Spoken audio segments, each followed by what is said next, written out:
And a huge component of mindfulness and leadership and proper workplace culture is making sure that we are taking care of ourselves. Mentally, emotionally, physically, financially. And self-care is not selfish. I know we have a lot of responsibilities at home and at work, but it all starts with us. When the airline industry tells us to put our own oxygen mask on first, they're not promoting a message of being selfish.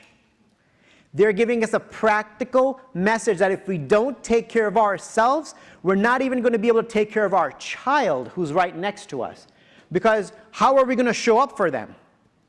Angry, upset, bitter, just who knows what. So it is important that we take care of ourselves. Again, like I said, mentally, emotionally, physically, financially. And a lot of times, there's a whole stigma around mental health. We're ashamed to talk about it. We don't feel comfortable telling others that I need a mental health day. But is anyone embarrassed if you have a toothache and you have to go to the dentist? No. You tell everyone, hey, I gotta go to the dentist. Hopefully it's not a root canal. Oh, blah, blah, blah, right? We tell everybody about it. So if we're not afraid to talk about going to a dentist or a doctor for some physical ailment, then our mind, why do we think it's embarrassing to talk about the mind? If our body can get exhausted and get sick, then why can't our mind? We're putting so much pressure on the mind to be perfect? Completely ridiculous. So we should not be embarrassed to talk about our mental health and seek the help that we need, because is there really any health without mental health? Like, it starts from here and then trickles down to our toes.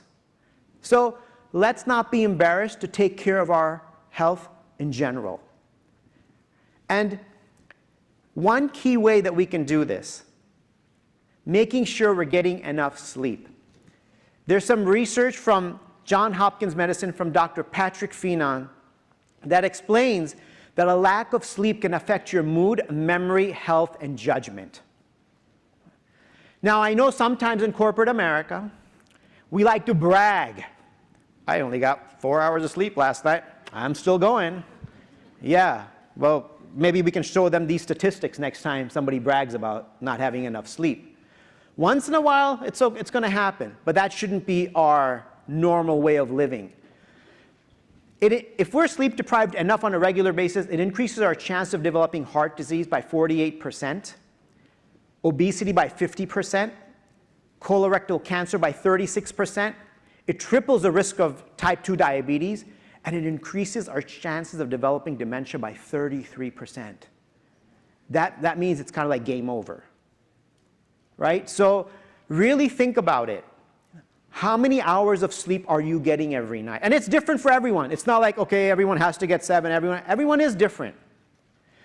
But I'm going to give you a few tips right now on how to sleep better, and I want you to write down the one that you think you'll apply today, tomorrow, the next day, and try to really apply, right? One is, make sure that the blue light on your devices is turned off, because the blue light interferes with the body's ability to produce melatonin, the sleep hormone. And there's an automatic way you can do that on your devices where the blue light turns off at 10. It's like then a duller yellow light, but it's still fine. And it can turn back on automatically at 6 or 7. Make sure you're not consuming caffeine too late in the day. Caffeine can